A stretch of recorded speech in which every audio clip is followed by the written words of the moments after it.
Tier 2, tier 3 engineering कॉलेजेसमधून core engineering ब्रांचेसमधून जर डिग्री कंप्लीट केली तर जॉब्स मिळत नाही किंवा CSIT मधनं जर डिग्री कंप्लीट केली तर हायर पॅकेजेस मिळत नाही. असा जर तुमचा गैरसमज असेल तर तो आत्ताच काढून टाका.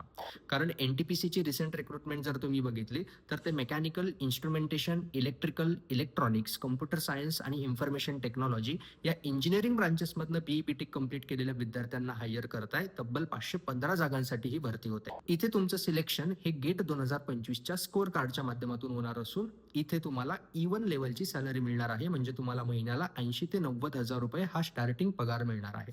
मग तुम्ही जर इलिजिबल असाल आणि गेट 2025चा स्कोर कार्ड तुमच्याकडे असेल तर तुम्ही अप्लाय करायचं आहे. अप्लाय करण्यासाठी 22 फेब्रुवारी ही शेवटची तारीख असणार आहे. अप्लाय करायसाठीची जी डिटेल्ड ऍडव्हर्टाइजमेंट आहे ती टेलिग्राम चॅनलवर शेअर केलेली आहे. त्याची ही लिंक तुम्हाला इंस्टाग्रामच्या बायोमध्ये मिळून जाईल. आणि तुम्ही जर सेकंड इयर किंवा थर्ड इयर ऑफ इंजिनिअरिंगला असाल आणि तुम्हाला गेट एक्झामचं प्रिपरेशन करायचं तर त्यासाठीचा स्ट्रॅटेजी व्हिडिओ मी आपल्या युट्यूब चॅनलवरती बनवलेला आहे.